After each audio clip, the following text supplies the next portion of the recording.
Grâce à Nicéphore Niepce, tout le monde fait de la photographie et moi, mon métier, c'est tous les jours de regarder des photographies. Le questionnement de l'image a toujours existé depuis les civilisations les plus anciennes. C'est ici que la photographie est née. Toutes les villes ne peuvent pas revendiquer d'être le berceau d'une grande invention. Grâce à Nicéphore Niepce, aujourd'hui, tout le monde fait de la photographie. 4 millions de clichés conservés au musée Nicéphore Niepce. Amener le monde pour voir celui qui, peut-être, le premier a vu.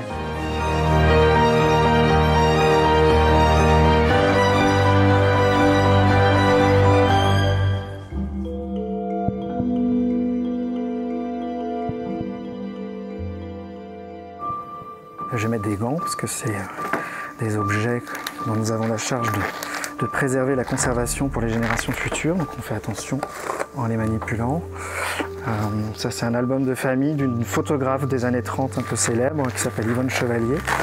Et en fait on a aussi récupéré un album de famille où on la voit enfant avec ses parents. Ça c'est un album qui est destiné à partir en restauration parce qu'il a vécu, il a plus d'une centaine d'années.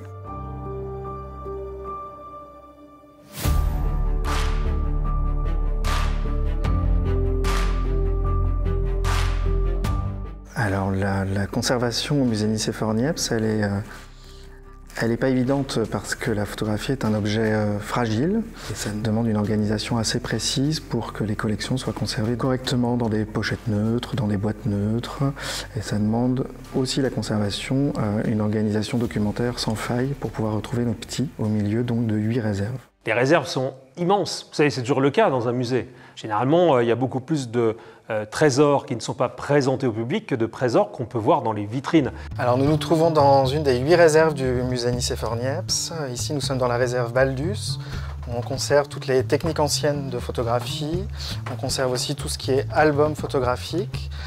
Et le musée aussi s'intéresse depuis ses débuts à tout ce qui porte une photographie, donc ça donne lieu à des acquisitions d'objets assez insolites. Je pense par exemple ici à une sucette photographique en fait, avec un procédé d'impression. On a reproduit une vue de la ville de Sorrento ou des choses assez étonnantes comme ce plateau de service avec une photographie de poissons et de paniers.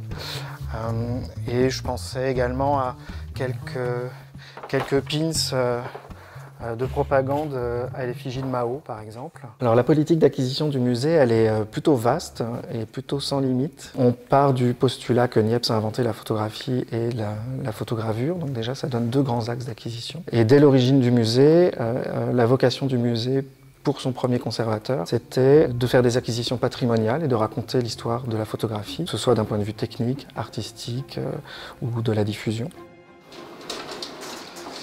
Alors dans cette réserve, c'est tout ce qui a trait à la prise de vue. Sur la gauche de la réserve jusqu'au bout, on est sur les appareils, de Niepce jusqu'au smartphone.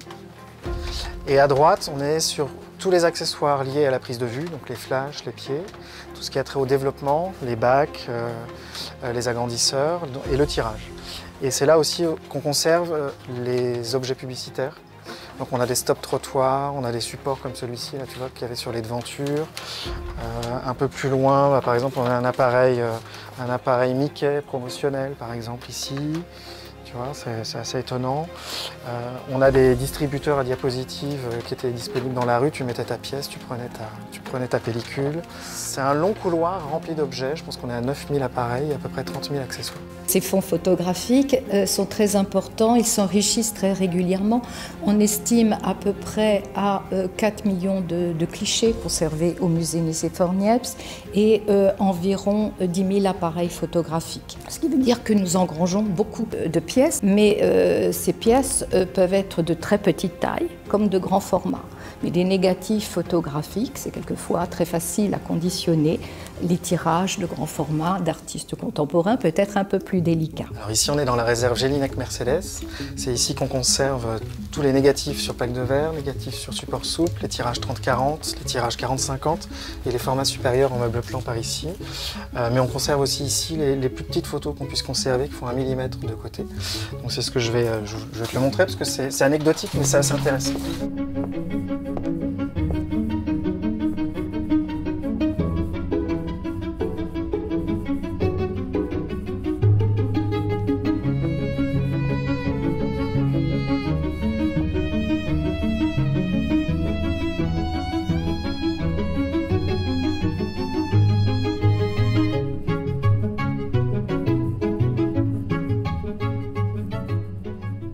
Aujourd'hui, on dit qu'on a 3 à 4 millions de photographies. Moi, en tant que responsable des collections, je pense qu'on est plus sur 5-6 millions. On est une des 2 seules institutions françaises à récupérer, intégrer dans ses collections des fonds complets de photographes. Et depuis 2009, on a intégré une trentaine de fonds de photographes pleins et entiers, du 19e à aujourd'hui. Donc avec des photographes précurseurs dans l'histoire de la photographie, quelques photographes des années 30-40, et puis maintenant avec des photographes encore en vie et qui font encore de la photographie. On est en train de construire le patrimoine de demain comme cela. Et en même temps, on soutient la création contemporaine en les aidant à diffuser leur photographie. On est dans une recherche permanente de nouveaux artistes. Nous accueillons aussi beaucoup de donations, on doit le rappeler. Beaucoup d'artistes se disent finalement que mes œuvres soient conservées dans les réserves du musée Niepce, c'est plutôt flatteur et c'est plutôt engageant. Bien sûr, il y aura une sélection qui va être opérée. Le fonds va rentrer dans les collections peut-être de manière exhaustive ou avec une sélection. Cela dépend de l'intérêt du fonds. Tout notre travail de passeur et de médiation, c'est choisir, sélectionner et montrer au public ce qui est représentatif, ce qui est caractéristique. Que la photographie a cela de particulier, elle disparaît avec la lumière. Elle est créée par la lumière, mais elle disparaît également avec celle-ci. Et donc on ne peut pas exposer très longtemps des photographies dans nos salles. Ça permet aussi un renouvellement au bénéfice des visiteurs, parce que comme le musée est gratuit, les gens peuvent revenir tous les 3-4 mois, ils sont sûrs de voir quelque chose de différent.